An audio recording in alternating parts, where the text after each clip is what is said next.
From humble beginnings to the worldwide stage, Kevin Anthony Fowler, also known as K. Anthony, has been thrilling audiences with his thought-provoking lyrics and R&B and reggae-infused melodies.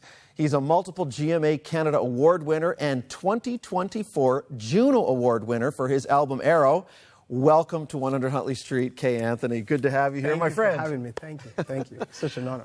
It's great to have you here. Listen, I love how you describe where you grew up when I was reading your bio. Yeah. Tell us a little bit about your roots and where you got started. So I was born in Montego Bay, Jamaica. Okay, you had me right there, Montego Bay. Paradise. Yes. And I grew up in Falmouth, very flat area. I have a sibling, one sibling, David, and my mom, Bev, and my dad, Ralin. So it was a pretty humble beginning, as you stated. Attended Falmouth all age, and then after that, I went to Harrison Memorial High School, a private school in Montego Bay.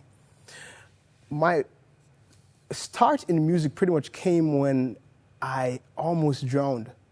Oh my, okay. At about 11, 12 years old, and it was my first encounter with God. All along I was living with the idea that my mom would pray for me, but this time I realized I needed to pray for myself. And in doing so, God answered, and what I had promised him that I would give him my heart. And shortly after, I found out I could sing.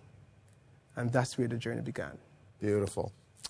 It's amazing how God meets us in our times of greatest need, right? Yes. Yes. Right, and that revelation that God doesn't have grandchildren. You needed to have that relationship with him yourself, not through your mom. That's correct. You say that music wasn't your first choice, though. No. So tell us about that. I actually wanted to become an agronomist.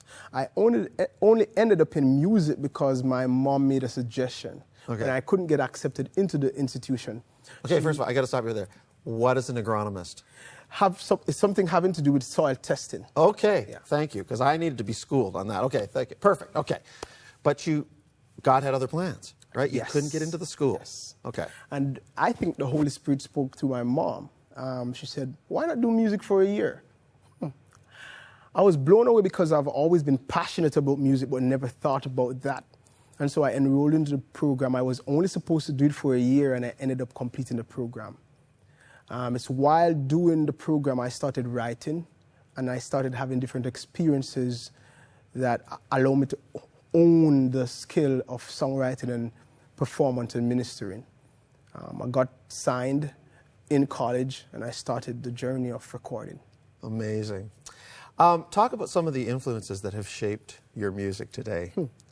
Because I could put out what I think I hear, but I want to know who your influences are. One of my favorite singers, it's interesting. I don't think I say it too often, is Otis Redding. Okay. Why I like the rasp and the rawness of the vocals, but I like John Legend. I was going to say you sound like a John Legend. Okay, but I hope you take that as a compliment because he's a great artist. I appreciate it. Thank you. Mali Music, they tend to think that we have a similar sound, and Kirk Franklin, his ability to write is phenomenal. Yeah. And crafting incredible lyrics and memorable melodies has certainly been very integral to your songwriting. Thank you. You know, you could be writing and making music for the mainstream very easily, Kevin, but you choose to be writing songs that focus on God's love. Why is that? The encounters that I've had, how he has been so real to me. In college, I was heading home one night, and I got held up at gunpoint. In that moment, I didn't know what to do. I had retaliated a little, and the movement of the person, I realized he was going to shoot. And so I said a quick prayer, so quick, and I felt a strong impression, like a voice said, free fall, and I did. He shot and he missed, and I ran off. So that specific experience allowed me to realize that God has a purpose for my life. And if he has a purpose for my life, I want to submit my will totally to him so he can use me to touch and change lives. Powerful. I know firsthand, that an artist's life can be challenging. It is. You know, we're talking about the kind of money that you spend and dealing with disappointment and rejection. And, you know, I've lived that artist life myself for many years. What is it that keeps you going? I mean, apart from the accolades and the mountaintop experiences, what is it that keeps you going during those difficult seasons? My favorite text is Proverbs 3, 4, and 5.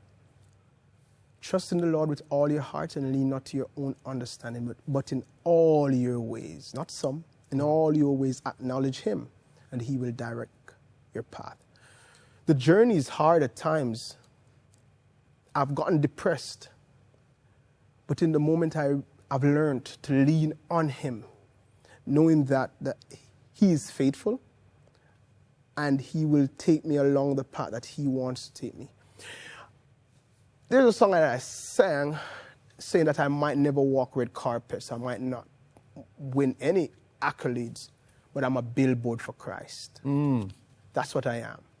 And so with that saying, my life, I wanted to point people to who Jesus is and what he's capable of doing in someone's life.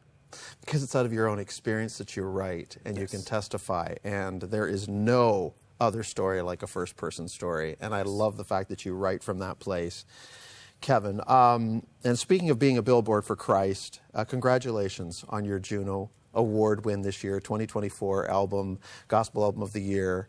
What an incredible platform. What did it mean for you? Your album, Arrow, I should mention that again. So you need to go out and get it, download it, stream it, please. How did it feel to be acknowledged by your peers in that way? It was a surreal moment. I was surprised. I couldn't believe, because so much talent was in the room. And for them to select me, I am honored. I'm very appreciative. I'm grateful. And I don't take it lightly. It only allows me to live the life that I've chosen to live, which is a Christ-like life, hoping that people will see that. Amidst the error or the possible mistake that I've made, knowing that Jesus has covered my sin, and that if he has covered my sin, he will do that for them too. And if they submit themselves to him, he will blow your mind. Well, you heard it from Kay Anthony. He will blow your mind, and that is definitely true to your experience, my experience, and countless others. What's on the horizon for you right now? I understand you're working on graduate studies right now. Yes.